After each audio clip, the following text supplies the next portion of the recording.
হুম। যে বাসাতে ছিলাম হুম। তারা সে বাসাতেও হামলা করে। আচ্ছা। তারা জানতো না হুম। যে সেখানে আমি আছি। আচ্ছা। আমার বাসা তারা লুটপাট করেছে, হুম। কিন্তু যে বাসায় আমি গিয়ে আশ্রয় নিলাম হুম। সেখানে তারা হামলা করবে এটা আমি ভাবতাম।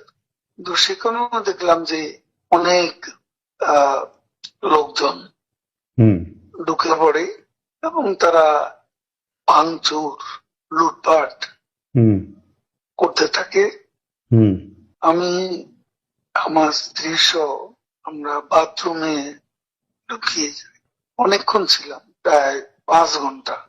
হুম। হুম। তারপর একটা পর্যায়ে এরা তো ওই বাথরুমের ভিতর সেখানেও কমোড, হুম। বেসিন হুম। এগুলো তো লুটপাট করেছে সব জায়গায়। সেগুলোর লোভে প্রথমত তাদেরকে আমার ওয়াইফ সেই বাথরুমের মুখে দাঁড়িয়ে হুম। বারবার বলছিল যে আমি অসুস্থ, হুম। এ কথা বলে তাদের ফিরিয়ে দিচ্ছে। হুম। তো একটা পর্যায়ে তারা এই বাথরুমে যেগুলো আছে হুম। সেগুলো লুট করার জন্য জোরা জোরপূর্বক হুম। প্রবেশের হুমকি দেয়। তো সে সময় আমার ওয়াইফ জিজ্ঞেস করে যে কি করবো, হুম। আমাকে খুলে দাও যা হবে।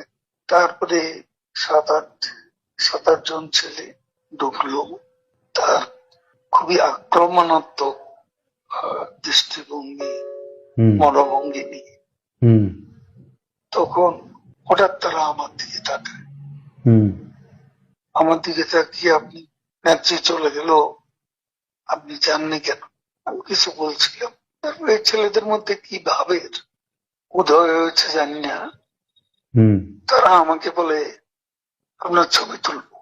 তারপর আমার ছবি তুলতে শুরু করলো, সেলফি নিচ্ছিল, হুম। ছবি তুলছিল। এরা ছাত্ররা অনেকে আমাকে চেনে তো, হুম। হুম। কি কারণে তারা তখন আক্রমণাত্মক যে মনোভাবটা ছিল হুম। সেটা নিয়ে এসে হুম। শীতল হয়ে গেল। আচ্ছা। এরা ঠান্ডা মাজাজে তখন কথা বলছিল। আচ্ছা। এদের মধ্যে আবার এক পর্যায়ে একটা গ্রুপ, তারা চেয়েছিল আমাকে হুম। রাস্তায় সেনাবাহিনী হুম। হাতে তুলে দিতে। কেউ কেউ আবার এটাও চেয়েছিল যে জনতার হাতে তুলে দিতে।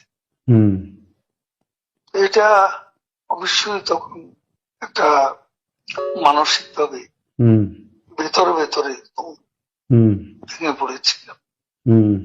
এরপর এরা এদের একটা শার্ট, এদের ওই ব্যাজ, হুম। লাল হুম। পতাকা শোভিত হুম। ব্যাজ লাগিয়ে আবার কালো একটা আহ, মুখে একটা মাস্ক হুম। দিয়ে আমাকে হাঁটতে হাঁটতে হুম। সংসদ এলাকা থেকে হুম। বড় রাস্তা, গণভবন অভিমুখী হুম। রাস্তা, ওখানে নিয়ে যায়। আচ্ছা। ওখানে নিয়ে হঠাৎ করে থেকে একটা উম, একটা ট্যাক্সি আসে, হুম। একটা ইজি বাইক। হুম। সেটা খালি ছিল, হুম। ওখানে কোনো গাড়ি ঘোড়া কিছু ছিল না। হুম। ওটা হঠাৎ করে কেন যেন এসে পড়ল, হুম। হয়তো আমার ভাগ্য। এরা দুজনে আমাকে নিয়ে, আমার ওয়াইফকে নিয়ে ওটাতে উঠলো আর বলতে লাগলো, ওতে তো অসংখ্য মানুষ, হুম। চেক আপ সব জায়গায়। এরা বলতে লাগলো যে আমাদের চাচা চাচি অসুস্থ, হুম। হাসপাতালে নিচ্ছি, হুম। ডিস্টার্ব করবে না। হুম। এই করে করে নিয়ে গেল একটা অনেক দূরে একটা জায়গা।